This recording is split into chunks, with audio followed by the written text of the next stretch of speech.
పితా పుత్ర పవిత్రాత్మ నామమున ఆమెన్. క్రీస్తునాథుని యందు మిక్కిలి ప్రియ సహోదరి సహోదరులారా, ఈ వాక్య పరిచర్యకి మిమ్మందరినీ ప్రేమతో ఆహ్వానిస్తున్నాను. ప్రియులకు దేవుని బిడ్డలారా, యోహాను సువార్త 10వ అధ్యాయము చాలా ముఖ్యమైన అధ్యాయం. ఈ అధ్యాయంలో యేసు ప్రభు తనను తాను ఒక మంచి కాపరిగా మనల్ని తన గొర్రెలగా పోల్చుతారు. ప్రియులారా, ఈ అధ్యాయం చాలా సుదీర్ఘమైనటువంటిది. సుమారుగా 42 వచనాలు ఉంటాయి. ఈ అధ్యాయం మీద మనం ఒక నెల రోజుల పాటు ధ్యానం చేయొచ్చండి. అంత గొప్ప వేద సత్యాలు ఇందులో ఉన్నాయి. ఈ రోజున ఒక ముఖ్యమైన అంశాన్ని గురించి, ఈ యోహాను సువార్త 10వ అధ్యాయం మంచి కాపరి అధ్యాయాన్ని గురించి తెలుసుకోవటానికి ప్రయత్నం చేద్దాం. ముందుగా ఒక చిన్న వాక్యాన్ని చదువుకుందాం ప్రియులారా. యోహాను సువార్త 10వ అధ్యాయము 17వ వచనము నుండి, నా తండ్రి నన్ను ప్రేమించును, ఏలయన నా ప్రాణమును మరలా పొందుట కొరకై దానిని దారపోయుదును. ఎవడును నా ప్రాణమును తీసుకొనడు. నా అంతట నేనే దారపోయుటకును దానిని మరలా తీసుకొనుటకును నాకు అధికారం కలదు. ఈ ఆజ్ఞ నాకు నా తండ్రి నుండి లభించినది అని యేసు పలికెను. ప్రభునందు ప్రియ సహోదరి సహోదరులారా, యోహాను సువార్త 10వ అధ్యాయంలో యేసు ప్రభు 11వ వచనంలో ముఖ్యంగా నేను మంచి కాపరిని అని పలికి, మంచి కాపరి తన గొర్రెల కొరకే తన ప్రాణమును ధారపోయును అని మనకి సెలవిస్తారు. తాను ఏ విధముగా తన గొర్రెలమైన మన కొరకై సిలువలో మరణించబోతున్నారు అనే దానిని సూచించటానికి మంచి కాపరి తన గొర్రెల కొరకే ప్రాణమునిచ్చును అని ఇక్కడ మనకి తెలియజేస్తున్నారు. అయితే ప్రియులారా, ఈ మంచి కాపరి అధ్యాయంలో మనం ఒక విషయాన్ని బాగా స్పష్టంగా తెలుసుకుంటాం. ఏమిటి అంటే, నేను నా గొర్రెలను ప్రేమిస్తాను, నా గొర్రెల కొరకే నా ప్రాణాన్ని ఇస్తాను, నా గొర్రెలని నేను పచ్చిక బయళ్ళకు నడిపిస్తాను, నా గొర్రెలకు నిత్య జీవితాన్ని ఇస్తాను, నా గొర్రెలను నా నుండి ఎవరు దొంగిలించలేరు అని పలుకుతూనే యేసు ప్రభు 2 మాటలు చెప్తారు ఎక్కువగా. ఏమిటి అంటే, నా గొర్రెలు నా స్వరమును వినును, నన్ను వెంబడించును. ఈ 2 మాటలు గొర్రెల గురించి, గొర్రెలు చేయాల్సిన దాని గురించి చెప్తారు. అయితే ఇక్కడ దీనికి యేసు ప్రభు ఏ విధంగా తండ్రి స్వరాన్ని విన్నారు, యేసు ప్రభు ఏ విధంగా తండ్రి చిత్తానుసారముగా జీవించారు అనే దానిని తన గొర్రెలమైన మనము కూడా యేసు ప్రభు విడుదల చెయ్యాలి అని ఆయన మనకి తెలియజేస్తారు. మరొకసారి పిల్లారా, యేసు ప్రభు దేవుని కుమారునిగా ఏ విధముగా తండ్రి చిత్తానికి లోబడ్డారు, తండ్రి స్వరాన్ని ఆలకించారో అదే విధముగా దేవుని యొక్క యేసు ప్రభు యొక్క గొర్రెలమైన మనము కూడా ఆయనకు విధేయించాలి, ఆయన స్వరాన్ని వినాలి అని యేసు ప్రభు కోరుకుంటున్నాడు. పిల్లారా, ప్రభు యొక్క స్వరానికి విధేయత చూపించినప్పుడు, ఆ స్వరాన్ని ఆలకించినప్పుడు కొన్నిసార్లు మనకు అర్థం కాదు, ఎందుకు ప్రభు ఇలా మనల్ని అడుగుతున్నాడు చెయ్యమని మనకు అర్థం కాకపోవచ్చు కొన్నిసార్లు. కానీ మనము ఏ విధముగా యేసు ప్రభు తండ్రికి విధేయత చూపించాడో, మనం ప్రభు యొక్క గొర్రెలముగా మనము కూడా ప్రభువుకు విధేయత చూపించగలిగితే మన జీవితాలలో అద్భుతాన్ని చూస్తాం. ఒక గ్రామం అడవికి ప్రక్కనే ఉంది. ఆ గ్రామంలో ఉన్నటువంటి వారు సహజంగా ఆ అడవిలో ఉన్నటువంటి కట్టెలు కొట్టుకొని పట్టణానికి వెళ్ళి వాటిని అమ్ముకొని వచ్చిన డబ్బులతో జీవనోపాధిని కొనసాగిస్తున్నారు. ఒక రోజున ఒక తండ్రి కుమారుడు ఇద్దరూ కూడా అడవికి వెళ్ళారు. అది ప్రమాదకరమైనటువంటి అడవి, క్రూర మృగాలు, విష జంతువులు ఉండేటువంటి అడవి. కానీ బ్రతకాలి కదా, కాబట్టి తండ్రి కుమారుడు కూడా అడవికి వెళ్ళారు. కట్టెలు కొడుతున్నారు. తండ్రి పెద్దవాడు, కుమారుడు కుర్రవాడు. కాబట్టి కుమారుడు కొంచెం చెట్టు పైకెక్కి మరి ఆ ఎండిపోయినటువంటి కట్టెలని గొడ్డలతో నరుకుతూ ఉన్నాడు. అయితే కొంచెంసేపు ఆ విధంగా జరిగిన తర్వాత ఏం జరిగిందో ఏమో తెలియదు. తండ్రి గట్టిగా కేక వేశాడు, బాబు వెంటనే నువ్వున్నటువంటి ఆ కొమ్మ మీద నుంచి కిందికి దూకేయ్ అన్నాడు. ఈ కుమారుడు మారు మాట్లాడకుండా అంతెత్తులో నుంచి గిబీలను దూకాడు. దూకిన వెంటనే ప్రియులారా, తండ్రి తన దగ్గర ఉన్నట్టు పెద్ద గొడ్డలతోటి ఏదో జంతువుని కసా నరికేసి చంపుతున్నాడు. కుమారుడు చూచాడు. గుండెలు గుబేలుమన్నాయి. ఒక పెద్ద కొండ శిలువ తనని మింగటానికి వెనక నుంచి వస్తుంటే ఒక్క క్షణం ఏమరపాటైనా కానీ అది కుమారుని మింగివేసేది. అప్పుడు అనుకున్నాడండి, నేను నా తండ్రికి విధేయత చూపించా కాబట్టి ఈరోజు నేను బ్రతికి ఉన్నాను. నా తండ్రి మాటను ఆలకించాను కాబట్టి నేను ఈ రోజున బ్రతికి ఉన్నాను. నేను ఒకవేళ నా తండ్రి స్వరాన్ని ఆలకించకపోయినా, నా తండ్రి స్వరానికి విధేయత చూపించకపోయినా నన్ను ఈ రోజున ఈ పెద్ద కొండ శిలువ మింగివేసేది. ప్రియులకు దేవుని బిడ్డలారా, పరలోక తండ్రి కూడా, యేసు ప్రభు కూడా కొన్నిసార్లు మనల్ని తన స్వరాన్ని ఆలకించమని, తన స్వరానికి విధేయత చూపించమని పలుకుతాడు. మన మేలు కొరకే, మన మంచి కొరకే. ఆ సందర్భంలో, ఆ క్షణంలో మనకు అర్థం కాకపోవచ్చు, ఎందుకు ఇలా అడుగుతున్నాడు మనకు తెలియకపోవచ్చు. అయినా కానీ విధేయతతో మనం ఆలకించి అనుసరిస్తే ప్రియులారా, మన జీవితంలో అద్భుతాలు జరుగుతాయి. వాక్యాన్ని చదువుకుందాం. యోహాను సువార్త 10వ అధ్యాయం 14వ వచనంలో ప్రభు ఈ విధంగా అంటాడు, నేను మంచి కాపరిని, నన్ను నా తండ్రి ఎరిగి ఉన్నట్లు నేను నా తండ్రిని ఎరుగుదును.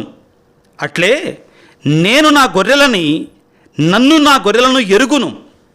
జాగ్రత్తగా వినండి. ఈ యొక్క అవినాభావ సంబంధం పరలోక తండ్రి క్రీస్తు ప్రభువుకున్నటువంటి మధ్యలో ఉన్న సంబంధం. ఏమిటి ఆ సంబంధం? యేసు ప్రభు అంటాడు, నన్ను నా తండ్రిని పూర్తిగా ఎరిగి ఉన్నాడు, నేను కూడా నా తండ్రిని ఎరిగి ఉన్నాను అని పలికి, నన్ను నా తండ్రిని ఎరిగినట్లే నేను కూడా నా తండ్రిని ఎరుగుదును. అట్లే నేను నా గొర్రెలు నన్ను కూడా ఎరిగి ఉండాలి. పరలోక తండ్రి తన కుమారుని పరిపూర్తిగా ఎరిగి ఉన్నాడు. వారిద్దరు కాదు, ఒక్కరు. ఏమంటాడండి? యోర్దాను నదిలో బాప్తిస్మాన్ని స్వీకరించినప్పుడు పరలోక తండ్రి ఏమన్నాడు? మత్తయి శుభవార్త 3వ అధ్యాయం చివరిలో, ప్రియులారా, ఇతడు నా ప్రియమైన కుమారుడు, ఇతని గురించి నేను ఆనందించుచున్నాను. మత్తయి శుభవార్త 3వ అధ్యాయం 17వ వచనం, అప్పుడు ఆకాశము నుండి ఒక దివ్యవాణి, ఇతడు నా ప్రియమైన కుమారుడు, ఈయన గూర్చి నేను ఆనందించుచున్నాను అని పలుకుతుంది. కారణం ఏమిటి? కుమారుడు తండ్రి స్వరాన్ని విన్నాడు, తండ్రి చిత్తానుసారముగా జీవించాడు. ఇదే మాటను పిల్లారా మనం మరొకసారి మత్తయి శుభవార్త 17వ అధ్యాయంలో ఆయన తాబోరు పర్వతం మీద దివ్యరూపధారణ పొందినప్పుడు పిల్లారా మనం మరొకసారి ఆలకిస్తాం. ఏమిటి? మత్తయి శుభవార్త 17వ అధ్యాయం 5వ వచనంలో, అంతలో ఒక మేఘము వారిని ఆవరించను. అప్పుడు అదిగో ఆ మేఘము నుండి, ఇతడు నా ప్రియమైన కుమారుడు, ఇతడిని గురించి నేను ఆనందభరితుడనైతని, ఇతడిని ఆలకింపుడు. మరొక మాట ఎక్స్ట్రా కలుపుతున్నారు ఇక్కడ. పరలోక తండ్రి తన కుమారుని ఎరిగి ఉన్నాడు, కుమారుడు కూడా పరలోక తండ్రిని ఎరిగి ఉన్నాడు. అదే విధముగా యేసయ్య తన గొర్రెలమైన మనను ఎరిగి ఉన్నాడు, మనము కూడా యేసయ్యని ఎరిగి ఉండాలి. ఈ బంధం, అనుబంధం, అవినాభావ సంబంధం ప్రియులారా గుర్తుపెట్టుకోండి. పరలోక తండ్రికి క్రీస్తు ప్రభువుకు ఉన్నట్లే మనకి క్రీస్తు ప్రభువు మధ్యలో ఉండాలి. అప్పుడే మనల్ని దేవుడు దీవిస్తాడండి. ఇక్కడ విధేయత ముఖ్యం. విధేయత. యేసు ప్రభు ఏ విధంగా పరలోక తండ్రికి విధేయత చూపించాడో మనము కూడా క్రీస్తు ప్రభువుకు విధేయత చూపించాలి. ఎలాగ విధేయత చూపించాడంట? ఫిలిప్పీ పత్రిక 2వ అధ్యాయం 7వ వచనం నుంచి మనం చదువుకుంటే, ఆయన దైవ కుమారుడై ఉండి కూడా మానవ మాత్రుడై శిలువ మరణం వరకు కూడా విధేయత చూపించాడు ఆయన. కావుననే ఆయనను తండ్రి దేవుడు లేవనెత్తాడు, అన్ని నామల కంటే ఘనమైన నామాన్ని అతనికి ఇచ్చాడు. మనము కూడా ప్రియులారా గొర్రెలముగా, క్రీస్తు యొక్క ప్రియమైన గొర్రెలముగా ఆయన అనుసరించాలి. గొర్రెలకు ఉన్నటువంటి గొప్ప సుగుణం ఏంటో తెలుసా?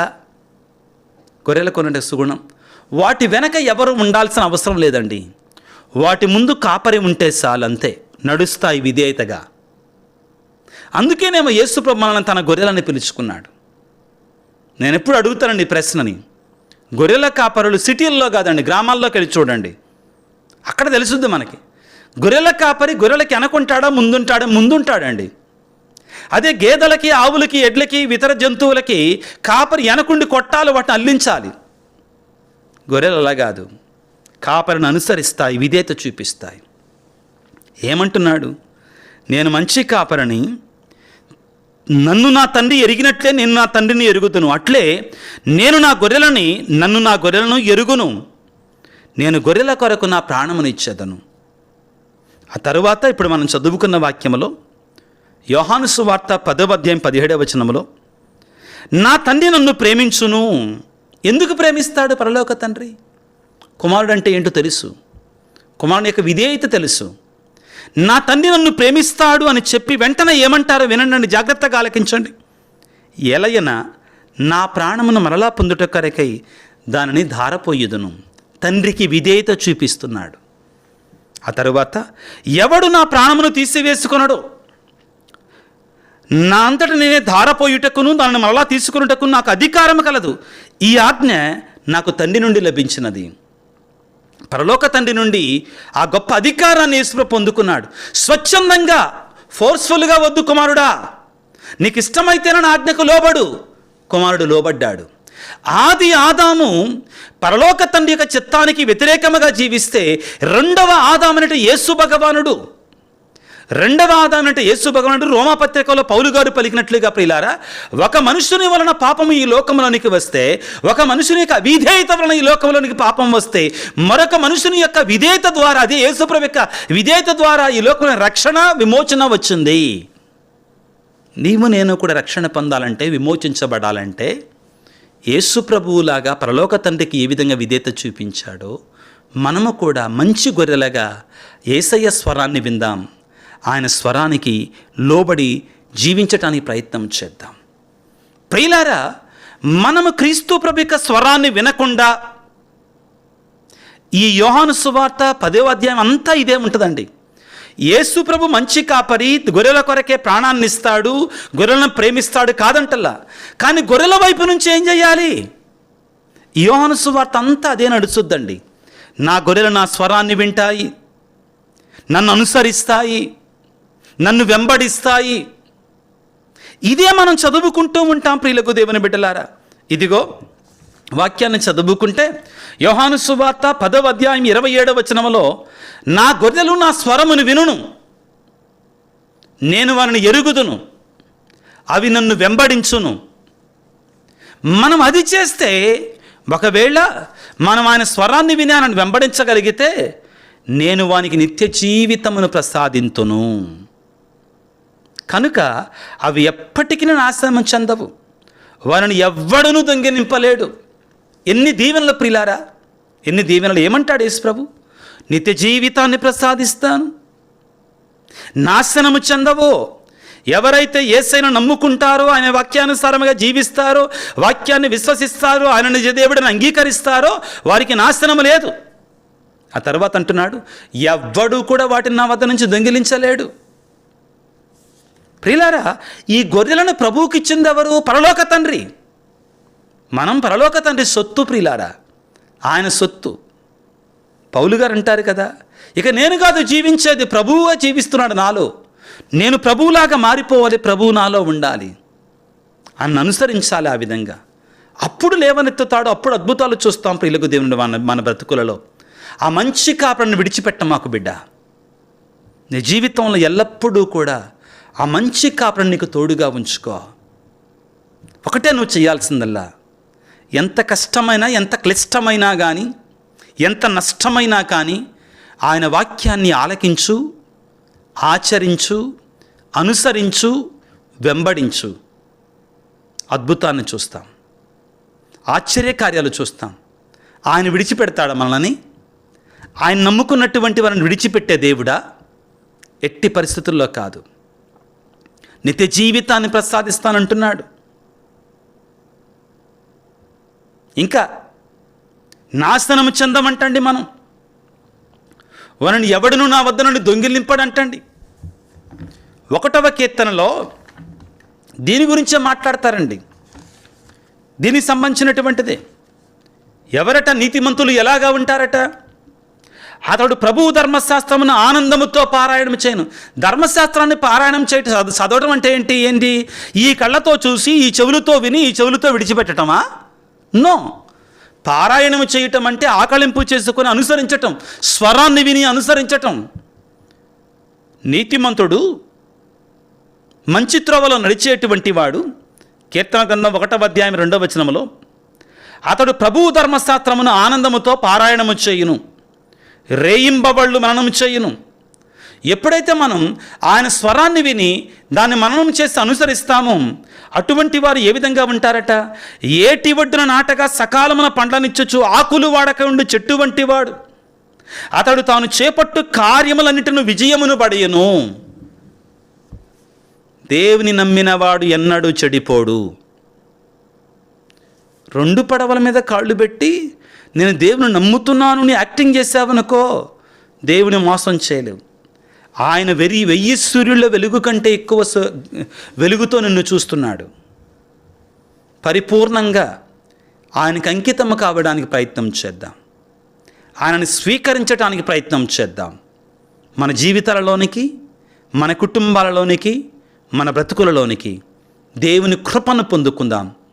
ఆ శక్తి, ఆ అనుగ్రహం ఏ విధంగా యేసుప్రభు పరలోక తండ్రికి విధేయత చూపించాడో, ఆయన స్వరాన్ని ఆలకించాడో, అదేవిధంగా క్రీస్తు గొర్రెలమైన మనము కూడా యేసుప్రభు స్వరాన్ని ఆలకించి ఆయనకి విధేయత చూపించేటువంటి శక్తిని, ఆ కనువిప్పును, ఆ యొక్క ఆత్మ ప్రేరణను మనకు ప్రసాదించమని తలలు వంచి ప్రార్థన చేసుకుందాం. సర్వశక్తిమంతుడా, సర్వోన్నతుడా, ప్రేమామయుడా, యేసు రాజా, నీవిరోజు వాక్యములో నేను తండ్రికి లోబడ్డాను, మీరు కూడా నాకు లోబడండి, అప్పుడు నేను సిలువలో మరణించినటువంటి ఆ సిలువ ఫలాలు మీరు పొందుతారు అని పలుకుతున్నావు. నేను మంచి కాపరిని, మంచి కాపరి గొర్రెల కొరకే తన ప్రాణమును ధారపోయును అని పలుకుతున్నావు. సిలువలో నీవు ఏ విధముగా మా కొరకే నీ ప్రాణాన్ని పెట్టావో మాకు తెలియచేస్తున్నావు, ఎరుకపరుస్తున్నావు. మీకు స్తోత్రాలయ్యా, మీకు వందనాలు. నువ్వు మంచి కాపరివయ్యా. తప్పిపోయిన గొర్రెలను, దారి తప్పినటువంటి వాటిని మరలా తోలుకొని వచ్చేటువంటి వాడవు నీవు. గాయపడినటువంటి వాటి కట్టుకట్టేటువంటి మంచి కాపరివి నీవు. జబ్బు చేసినటువంటి వారి జబ్బు నయము చేసేటువంటి మంచి కాపరివి నీవు. ఈ ఆధునిక ప్రపంచంలో ఓ మంచి కాపరి ఎంతోమంది బిడ్డలు శారీరక రోగాలతో, కొంతమంది అయితే అంతకంటే ఎక్కువగా మానసికమైన రోగాలతో ప్రభు కొనారిల్లిపోతున్నారయ్యా. మనోవేదనతో, మానసికమైన వ్యాధులతో ప్రభువా ఎంతోమంది బిడ్డలు ప్రభువా పట్టి పీడించబడుతున్నారు నాయన. ఎంతోమంది కౌన్సిలర్స్ దగ్గరికి, మనస్తత్వ డాక్టర్ల దగ్గరికి వెళుతున్నారు ప్రభువా. నాకు శాంతి లేదు, సమాధానం లేదు, సంతోషం లేదు. ఆత్మహత్యలు చేసుకుంటున్నారు ప్రభువా, శాంతి లేక, సమాధానం లేక. ఓ మంచి కాపరి ఎవరున్నారయ్యా మాకు, నువ్వు తప్ప.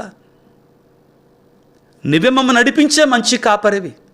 మేము దారి తప్పితే ఒక దెబ్బ అయ్యి ప్రభువా మమ్మల్ని గద్దించు నాయన, కానీ మమ్మల్ని మీ మందలో నుంచి గెంటివేయకయ్యా. నీ ప్రేమ నుండి దూరం చెయ్యమాకయ్యా. నీ పిలుపు మాకు కావాలి. నీ మందలో మేము ఉండాలి. నీ రక్షణ మాకు కావాలి. నువ్వు పలుకుతున్నావు కదా యోహాను సువార్త 10వ అధ్యాయం 26-27 వచనాలలో, నేను నా గొర్రెలను ఎరుగుదును, నా గొర్రెలు నా స్వరమును వినును, నేను వాటికి నిత్య జీవితమును ప్రసాదిస్తాను, అవి ఎన్నటికీ నాశనము చెందవు, వాటిని నా నుండి ఎవడు దొంగిలింపడంటున్నావు. యేసయ్య నీకు స్తోత్రాలు. సాతానుడు మమ్మల్ని దొంగిలింపకుండా కాపాడు తండ్రి. మమ్మల్ని పట్టకుండా శోధనలను జయించటానికి కావాల్సిన శక్తిని మాకు దయచేయ్యా. మా ఆత్మలను కాపాడుకోవటానికి ఈ ఆధునిక ప్రపంచంలో, ఈ మాయా ప్రపంచంలో జీవిస్తుండగా మాకు శక్తిని దయచేయి. ఈనాడు ప్రభువా మా కోసం ప్రార్థించయ్యా అని వేడుకుంటున్న బిడ్డలందరి కొరకే ప్రార్థిస్తున్నాను తండ్రి. నీ గొప్ప దీవెనలను యొక్క ఆశీర్వాదాలు వారి మీద కుమ్మరింప చేయమని మా ప్రభు అయిన యేసయ్య పరిశుద్ధ నామమున వేడుకొనుచున్నాము తండ్రి, ఆమెన్.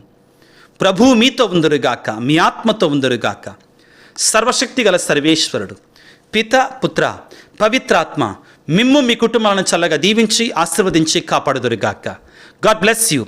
దేవుడు మిమ్ము దీవించుగాక. ఆమెన్.